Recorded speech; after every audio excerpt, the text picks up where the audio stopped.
Hello everyone, देखिए अब NCERT के क्वेश्चंस करते हैं जो कि आपको मिलेंगे पेज नंबर 218 पर। ठीक है, तो देखो इसका क्वेश्चन नंबर 1 क्या कहता है, आपको कहता है why does the code of an electric heater not glow while the heating element does. देखो आप लोग पहले इस क्वेश्चन को समझो। देखो आपने हीटर तो देखे ही हुए हैं, हीटर में आपने देखा होगा जो रोड्स लगी होती हैं, ठीक है, वो बिल्कुल ग्लो करती है, बिल्कुल रेड हो जाती है, कुछ ऑरेंज टाइप कलर उसमें आता है, आपने देखा ही होगा हीटर में। ठीक है, तो वो ग्लो करता है तो वो ऑरेंज या रेड सा आपको दिखाई देता है। ठीक है, और वहाँ से हीट भी आपको लगती है। ठीक है, तो देखो क्वेश्चन ये है कि उसकी जो कोड है, इलेक्ट्रिक हीटर की जो कोड है वो तो ग्लो नहीं करती, जबकि हीटिंग एलिमेंट ग्लो करता है। जो आपको बताया मैंने, जो रॉड होती है वो क्या है, वो हीटिंग एलिमेंट है। ठीक है, तो जो हीटर है जिस वायर से कनेक्टेड है ना, किसी सॉकेट में आपने वायर लगाई है तभी वो हीटर क्या हो रहा है, ऑन हुआ है। तो वो जो वायर है उसे ये कोड बोल रहा है। समझ रहे हो बात को? तो ये कह रहा है कि जो वायर लगी होती है हीटर में, ठीक है, वो तो ग्लो नहीं करती, वो तो हीट अप नहीं होती इतनी ज़्यादा। ठीक है, लेकिन जो हीटिंग एलिमेंट लगा है, जो रोड लगी हुई है आगे जहाँ से हम हीट महसूस करते हैं, ठीक है, इसलिए तो हीटर लगाते हैं सर्दियों में, ठीक है ना, तो वो ग्लो करती है।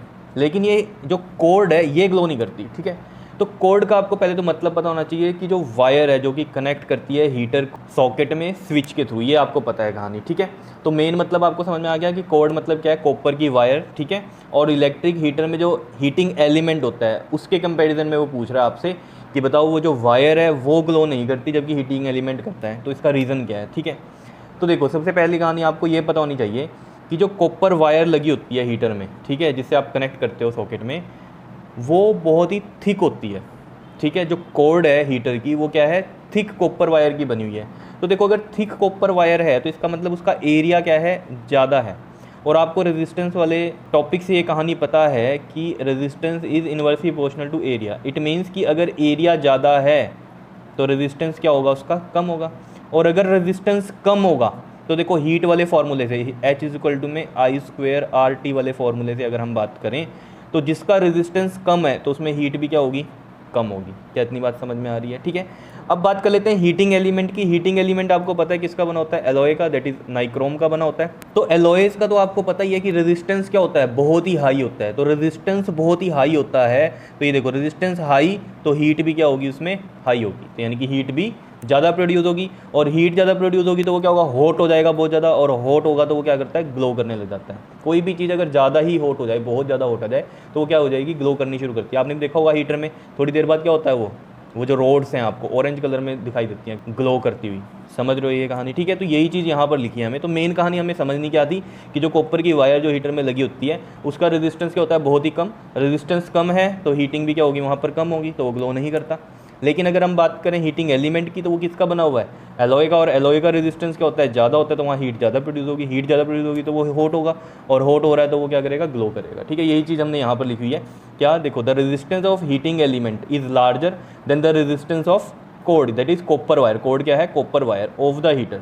क्या इतनी बात समझ में आई है? देखो मैं बार बार बोल रहा हूँ, ये कोड बच्चों को समझ में नहीं आती। तो कोड क्या है, वो कनेक्टिंग वायर है जो कि हीटर को कनेक्ट कर रही है सॉकेट में। ठीक है, कोई भी इक्विपमेंट आप, जैसे आयरन होती है, ठीक है, तो एक वायर तो होगी ना जिससे वो ऑन होगी, तो वो वाली वायर की हम बात कर रहे हैं यहाँ पर। ठीक है, तो कोड तो हो गई हमारी कॉपर वायर की। ठीक है, और यहाँ पर ये क्या कह रहा है, इसका रेजिस्टेंस कम है, किसका ज़्यादा है, हीटिंग एलिमेंट का। तो उसका रीज़न मैंने आपको बताया, हीटिंग एलिमेंट एलॉय का है बना हुआ, और उसका रेजिस्टेंस ज़्यादा ही होता है। और जो कॉपर वायर है ये थिक कॉपर वायर है। थिक का मतलब क्या होता है, एरिया ज़्यादा, एरिया ज़्यादा तो रेजिस्टेंस क्या इसका कम है। ठीक है, तो ऑल ओवर आपको बात ये समझ में आनी चाहिए कि रेजिस्टेंस जो है हीटिंग एलिमेंट का ज़्यादा होता है इस कॉपर वायर से। क्लियर? तो अब आपको पता है रेजिस्टेंस जिसका ज़्यादा उसमें हीट ज़्यादा होती है, तो वही लिख रखा है, so the large amount of heat produce in the heating element. Heating element में ज़्यादा हीट प्रोड्यूस होगी, ठीक है, and it becomes hot and then it glow, और इसी वजह से वो ग्लो करता है क्योंकि हॉट हो जाता है। और वाइल कॉर्ड नॉट ग्लो, और कॉर्ड जबकि ग्लो नहीं करती क्योंकि उसमें क्या होता है, हीट बहुत कम प्रोड्यूस होती है। ठीक है, एज़ कम्पेयर टू अगर हम बात करें इसकी हीटिंग एलिमेंट की। ठीक है, तो कहानी आपको समझ में आ गई होगी कि कॉर्ड क्यों नहीं ग्लो करती और हीटिंग एलिमेंट क्यों ग्लो करता है, समझ में आई? ठीक है, नेक्स्ट हम न्यूमेरिकल पे चलते हैं। देखो इसमें क्वेश्चन नंबर 2 है। देखो क्या कहता है आपको, compute the heat generated while transferring 96,000 coulomb of charge in 1 hour through a potential difference of 50 volt. देखो कंप्यूट द हीट जनरेटेड, देखो सोल्यूशन में चलते हैं। देखो सबसे पहले तो हमें ये पता चल गया इसमें हीट आपको निकालनी है, और 96,000 कूलम ये चार्ज दिया हुआ है, तो चार्ज को हम कैसे लिखते थे, क्यू से। ये हो गया आपके पास 96,000 कूलम में। ठीक है, और टाइम भी दिया हुआ है 1 आवर का, ठीक है। तो 1 आवर का टाइम है, इसको हम सेकंड में चेंज करेंगे तो 3600 सेकंड में चेंज कर देंगे इसको, ठीक है। और through a potential difference that is V, ये कितना दिया हुआ है आपको 50 वोल्ट दिया हुआ है, ठीक है। अब हीट हमें इसमें निकालनी है, ठीक है। अब हीट के लिए देखो फॉर्मूले आपको पता है, 3 फॉर्मूले थे, VIT, एक होता है आपके पास H में I²RT, और थर्ड वन होता है आपके पास V²/R मल्टीप्लाई में T। अब देख लो इसमें से कौन सा लगेगा फॉर्मूला। देखो अगर हम फर्स्ट फार्मूले की बात करते हैं इसमें, ठीक है, तो इसमें V है हमारे पास और T भी है और I नहीं है, ठीक है। अब इसमें देख लेते हैं, इसमें देखो हमारे पास I भी नहीं है और R भी नहीं है, समझ, दो चीज़ें गायब हैं, ठीक है। तो ये तो बिल्कुल ही निगलेक्ट है, दो ही चीज़ें नहीं है इसमें तो। और इसमें अगर देखें हम, V भी है हमारे पास और T भी है, लेकिन R नहीं है। तो बेस्ट कौन सा है इसमें? बेस्ट वन ये वाला रहेगा, H में VIT वाला। देखो इसमें क्यों मैं आपको कह रहा हूँ, देखो I जो है हम यहाँ पर निकाल सकते हैं, क्यों? क्योंकि हमें चार्ज दिया हुआ है और हमें करंट का जो फॉर्मूला है वो पता है, कितना होता है, चार्ज अपॉन में टाइम। तो चार्ज है 96,000 और टाइम है हमारे पास 3600, इसलिए तो I हमारा यहाँ से निकल सकता है, ठीक है। अब ये थर्ड वाले में जैसे रेजिस्टेंस नहीं पता था एक चीज़, ठीक है, लेकिन रेजिस्टेंस निकालना डिफिकल्ट था क्योंकि उसके लिए करंट भी पता होना चाहिए था, क्योंकि V में होता है IR और R में होता है V/I। फिर अगेन I नहीं पता था यहाँ पर, ठीक है, तो इसलिए इसको भी निगलेक्ट किया। तो फर्स्ट वन में क्यों हमने किया इसको? क्योंकि यहाँ पर I ही निकालना था, सिंपल था, क्योंकि उसका फॉर्मूला हमें पता है Q/T होता है, तो ये चीज़ हम कर सकते हैं, ठीक है। तो यहाँ भी पूरी वैल्यू निकालने की ज़रूरत नहीं है। ये देखो 20 इससे कट गई, कितना आ गया ये 960 अपॉन में 36। अभी समझ में आएगा कि पूरा क्यों नहीं सोल्व कर रहा हूँ, क्योंकि हमें करंट थोड़ी बताना है, हमें तो हीट बतानी है। तो हीट के लिए हमें फॉर्मूला पता चल गया, VIT वाला बेस्ट है। तो V है हमारे पास 50 और करंट देखो ये वाली वैल्यू है, यहाँ पर रख देते हैं डायरेक्ट 960 अपॉन में 36। और देखो टाइम कितना है, 3600 सेकेंड। तो देखो ये ईजिली कट जाएगा ना यहाँ पर, इसलिए नहीं यहाँ पर हमने इसको सोल्व किया, ठीक है। अब देखो ज़रा 96 को 5 से कर लेते हैं मल्टीप्लाई। तो देखो 96 को 5 से करेंगे, 5 6 30, 5 9 45, 45 और 3 कितना होता है हमारे पास 48। तो ये 480 आएगा, ठीक है। 96 को 5 से मल्टीप्लाई किया तो 480। अब 1 0 ये है, 1 0 ये है, 2 0 ये और 2 0 ये 100 वाली। कितनी बात समझ में आई है? देखो 96 को 5 से किया तो 480 आ गया। अब ये जीरोस काउंट कर लो ना, 1 2 3 और ये 4, तो 4 एक्स्ट्रा लगा दिए हमने, 1 2 3 4 आया समझ में, ठीक है। और हीट किस में होती है? हमेशा जूल में होती है, तो ये जूल में हम इसको इस तरीके से लिख देंगे, ठीक है। अब इसको फर्दर आप मॉडिफाइड करना चाहते हो तो लिख सकते हो, देखो कैसे, 48 मल्टीप्लाई में 1 2 3 4 5, तो 10 की पावर 5 लिख सकता हूँ जूल में, ठीक है। अब ये स्टैंडर्ड फॉर्म इस तरीके से नहीं होती है, या तो इसको देखो ऐसे यहाँ पर छोड़ दो, जो ये हमारे पास था, कितना बनता था 1 2 3 4 5, 48 लाख जूल, ठीक है। यहाँ भी आप आंसर छोड़ सकते हो। स्टैंडर्ड फॉर्म में लिखना है तो देखो अब हमें पता है 1 डिजिट के बाद पॉइंट होता है, तो वो कैसे आएगा? इसमें हम क्या करते हैं, 48 अपॉन में 10 इंटू में 10 की पावर 5 और 10 यहाँ मल्टीप्लाई, मतलब 10 से मल्टीप्लाई और डिवाइड करते हैं। तो हम इसको कैसे लिखेंगे? अब देखो 48 के नीचे 10 है, 10 हटा देंगे तो 4.8 बन जाएगा, और ये 10 की पावर 1 और ये 5 है, तो कितना बन जाएगा 10 की पावर 6 जूल। इस तरीके से हम ये आंसर निकाल देंगे। तो यहाँ पर ये हीट आ गई हमारे पास, कितनी आ गई 4.8 इंटू 10 की पावर 6 जूल, या फिर आप 48 लाख भी बोल सकते थे जूल में। क्लियर है? नेक्स्ट क्वेश्चन नंबर 3 पे आते हैं, न्यूमेरिकल है ये भी आपका। देखो इसमें क्या कहते हैं, an electric iron of resistance 20 ohm takes a current of 5 ampere. एक इलेक्ट्रिक आयरन है जिसमें रेजिस्टेंस है कितना 20 ओम का और करंट कितना है 5 एम्पियर का। तो calculate the heat developed in 30 second. तो हीट ही निकालनी है यहाँ पर। तो देखो सबसे पहले जो गिवन होता है वो देख लिया करो।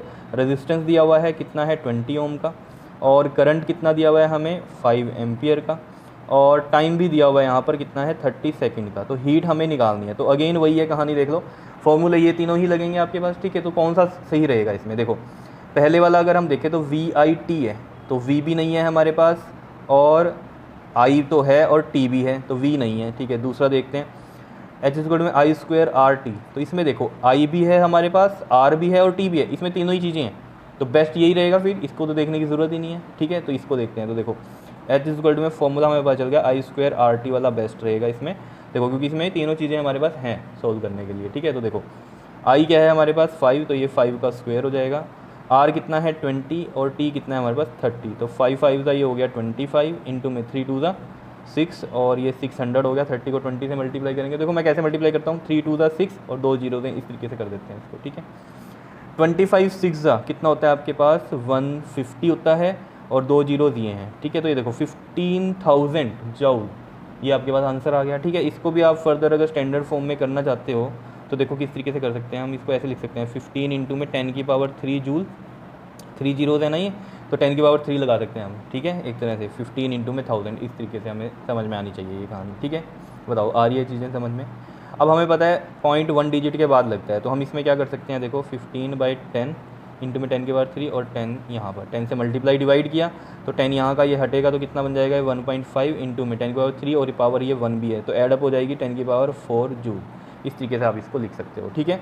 या फिर आप इसको देखो 15,000 जूल था ना, तो ये इस तरीके से भी लिख सकते हो 15 किलो जूल, ठीक है ना। किलो इस तरीके से 10 की पावर 3 मतलब 1000, ठीक है ना। 1000 में क्या होता है 1 किलो मतलब होता है ये, ठीक है। तो 15,000 को आप क्या लिख सकते थे यहाँ 15 किलो जूल भी लिख सकते थे, ठीक है। तो ये भी आंसर सही है इसका, ये भी आंसर सही है और ये भी सही है। जो आपको ठीक लगे उसी तरीके से आप इसको कर सकते हो। बताओ आया समझ में। तो ये जो क्वेश्चन थे आप पेज नंबर 218 पर थे, ये NCERT में, क्लियर है। तो इनको अच्छे से कर लेना।